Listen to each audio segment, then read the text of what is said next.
it appeared that U.S. statecraft was not particularly pleased with Sheikh Hasina winning this, the prime minister winning the election. স্বৈরাচার শেখ হাসিনা সরকারকে হঠাতে মার্কিন নীল নকশার গোপনোন্নতি ফাঁস। কি অবাক হচ্ছেন? না, ঠিকই শুনছেন। মার্কিন এক গণমাধ্যমের প্রকাশিত প্রতিবেদনে উঠে আসে এই চাঞ্চল্যকর তথ্য। প্রকাশিত ওই প্রতিবেদন অনুসারে ইন্টারন্যাশনাল রিপাবলিকান ইনস্টিটিউট IRI 2018 সাল থেকেই আওয়ামী লীগ সরকারের বিরুদ্ধে ষড়যন্ত্র চালিয়ে যাচ্ছিল বলে এক প্রতিবেদন প্রকাশ হয়। কিন্তু কেন শেখ হাসিনাকে হঠাতে মরিয়াছিল IRI? কি এজেন্ডায় বা বাস্তবায়ন করতে চাইছে তারা? আওয়ামী লীগ সরকারকে ক্ষমতা থেকে হটাতে যুক্তরাষ্ট্র সরকারের বহু বছরের প্রচেষ্টা ও পরিকল্পনা বাস্তবায়ন হয়েছে উল্লেখ করে বেশ কিছু গোপন নথি তুলে ধরা হয় দ্য গ্রেট জোনের প্রকাশিত ওই প্রতিবেদনে, যাতে দেখা যায় 2018 সাল থেকেই এই চেষ্টা শুরু করে দেশটির সরকার। এসব নথিপত্র অনুযায়ী যুক্তরাষ্ট্র সরকারের প্রথম পছন্দ ছিল বিএনপি, তবে তারা বুঝতে পেরেছে দলটির জনসমর্থন তেমন ছিল না। তুলনামূলক অন্যদিকে আওয়ামী লীগ ছিল শক্তিশালী অবস্থানে। এরপর যুক্তরাষ্ট্র সরকার তাদের কৌশল পরিবর্তন করে।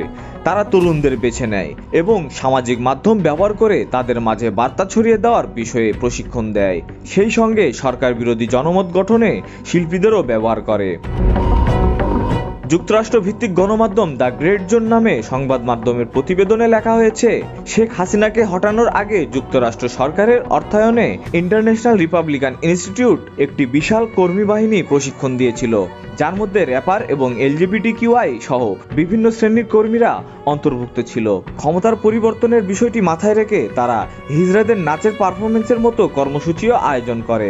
শুধু তাই নয়, বিএনপিকে দিয়ে কাজ হবে না বুঝতে পেরে তরুণদেরও প্রশিক্ষণ দেওয়া হয়, এমনকি শিল্পী সমাজকেও ব্যবহার করা হয়। প্রতিবেদনে আরো লেখা হয়, টানা কয়েক মাসের অব্যাহত চেষ্টা, সহিংসতা ও বিক্ষোভের পর অবশেষে 5ই আগস্ট শেখ হাসিনা সরকারকে হটানো সম্ভব হয়। তারপর সামরিক বাহিনী ক্ষমতা গ্রহণ করে এবং অন্তর্বর্তী প্রশাসন চালুর ঘোষণা দেয়। তখন ভিডিও ফুটেজে দেখা যায় শেখ হাসিনাকে প্রাণ রক্ষায় হেলিকপ্টার যোগে ভারতে পালিয়ে যেতে। বিশাল সংখ্যক ছাত্র জনতা প্রধানমন্ত্রীর বাসভবনে ঢুকে পড়ার পর পশ্চিমা গণমাধ্যম সহ বিশ্বব্যাপী সমর্থন এবং এই বিদ্রোহকে স্বাগত জানায়। প্রতিবেদন অনুযায়ী IRI বাংলাদেশে এই মিশন শুরু করে 2018 সালে। শেখ হাসিনাকে অপসারণের আগে মিলিয়ন টাকা খরচ করে বিরোধী দলগুলোকে গোপনে প্রশিক্ষণ দিয়েছিল তারা। পরে দেশের তরুণ যুব সমাজের মধ্যে সরকার পরিবর্তনের উদ্দেশ্যে একটি গোপন নেটওয়ার্ক তৈরি করেছিল। রাজনৈতিক পট পরিবর্তন ঘটাতে তারা অনলাইন প্রশিক্ষণ এবং গোপন যোগাযোগের সুরক্ষার গুরুত্বের উপর বিশেষ গুরুত্ব দিয়েছে। IRI 2003 সাল থেকে ঢাকায় কার্যক্রম পরিচালনা করে আসছে।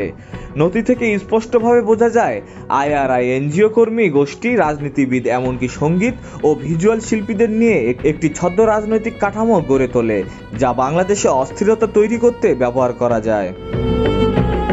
2018 সালে ছাত্র আন্দোলন এবং একই বছরের ডিসেম্বরে আওয়ামী লীগের বিপুল নির্বাচনী বিজয়ের পর ক্ষমতার পট পরিবর্তনে IRI এর উদ্যোগ আরো জোরদার হয়।